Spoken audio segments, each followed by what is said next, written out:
Assalamualaikum warahmatullahi wabarakatuh. Nama saya Pandi Fikriansah. Saya dari kelas 12 IPA 3. Di sini saya akan menjelaskan materi tentang statistika.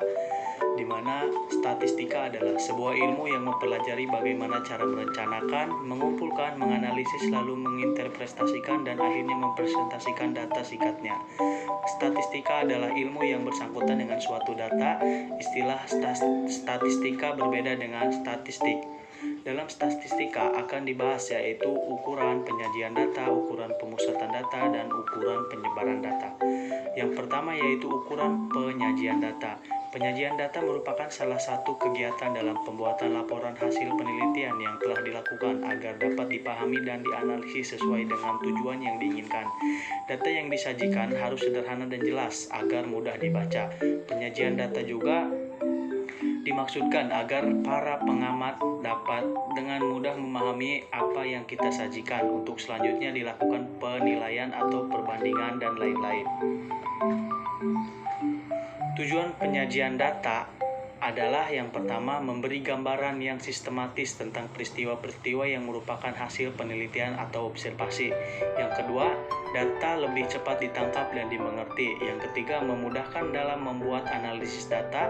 Dan yang keempat, membuat proses pengambilan keputusan dan kesimpulan lebih tepat, cepat, dan akurat. Cara penyajian data ada 3 macam. Yang pertama ada narasi, yang kedua ada tabel, yang ketiga ada grafik. Di mana narasi yaitu penyajian data yang hasil penelitian dalam bentuk kalimat. Yang kedua yaitu tabel, di mana tabel yaitu kumpulan angka-angka yang disusun menurut kategori-kategori. Misalnya berat badan menurut jenis kelamin, jumlah pegawai menurut pendidikan, jumlah penjualan menurut jenis barang, dan daerah penjualan dan lain-lain. Yang ketiga ada grafik atau diagram, yaitu gambar-gambar yang menunjukkan secara visual.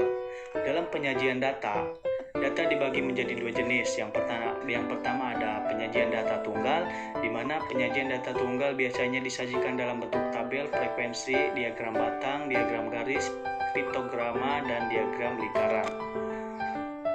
Kedua yaitu penyajian data berkelompok. Salah satu cara menyajikan data dapat dilakukan secara berkelompok. Data kelompok adalah data yang diringkas menjadi beberapa kelompok dengan rentang dan panjang kelas tetap.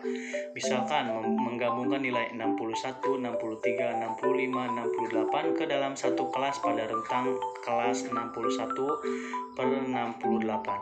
Data kelompok biasanya diberikan dalam tabel data kelompok. Untuk membuat tabel data kelompok perlu mendata jumlah nilai yang sama untuk mengetahui banyak data dan frekuensi. Mungkin hanya itu yang bisa saya sampaikan. Mohon maaf bila ada kekurangannya karena saya masih proses pembelajaran.